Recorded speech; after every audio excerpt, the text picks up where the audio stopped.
The groups argued that the suspension of the democratically elected governor, deputy governor, and members of the State House of Assembly is an abuse of executive power, a violation of Nigeria's constitutional order, and the undermining of democracy in Nigeria.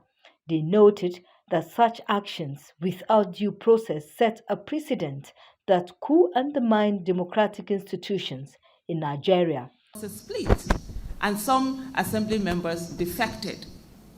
They defected, and you now had a pro-Wike and a pro-Fubara. In a democracy where they're supposed to be working for the people, giving them good governance, accountability, and transparency, that should worry every one of us. We talk about Nigeria, where it's going to. And we have to understand that if we do not fix politics, if we say it's none of our business, then the things that are happening in Nigeria today will continue to happen, where some few citizens who are supposedly elected into office to serve the people begin to serve only their self-interest. There has been a coup against our youth, against every Nigerian. What the president has done is not just unconstitutional, it is anti-constitutional, it is anti-democracy, where a president abrogates to himself the unilateral decision to remove a sitting governor, the governor's deputy, and the whole House of Assembly of a state. The groups said even though it is the prerogative of the president to declare a state of emergency as outlined in the Constitution, this power is not absolute. It is subject to legislative oversight and judicial review to prevent abuse. We saw a situation where legislators, people representing the majority of Nigerians, went into plenary or went into this meeting that they convened, and we saw that if you know that you are in support of it, say aye. For a constitutional requirement that says 2/3 majority.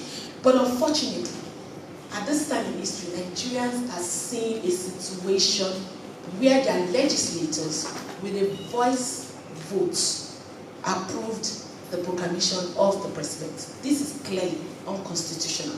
The civil society groups called on Nigerians to demand a reversal of the state of emergency in Rivers State and advocate for a functional democracy. The groups also urged the government to uphold its constitutional mandate and avoid actions that threaten the democratic rights of the people of Rivers State and all Nigerians. Our demands: 1. Immediate reversal of the state of emergency.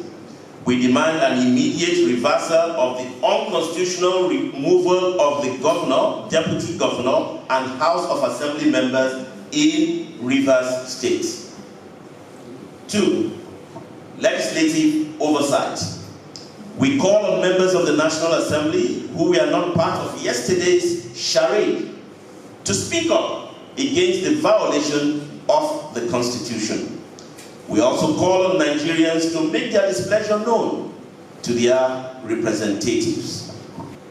Judiciary operating on merit. There will be several lawsuits in the coming days, and I'm sure we all know that.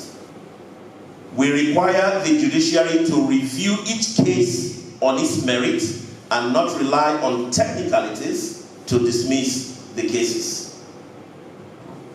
4. Restoration of constitutional order. We urge all stakeholders, including the judiciary, civil society, and the international community, to closely monitor the situation in Rivers State and ensure that any emergency measures are strictly in line with constitutional and democratic principles. The declaration of a state of emergency as announced by President Tinubu on March 18, 2025, has sparked widespread criticism and concern among Nigerians. The civil society group's condemnation is the latest in a growing chorus of voices calling for a reversal of the decision and a return to democratic governance in Rivers State. In Abuja, I am Josephine Bitrus for Signature TV.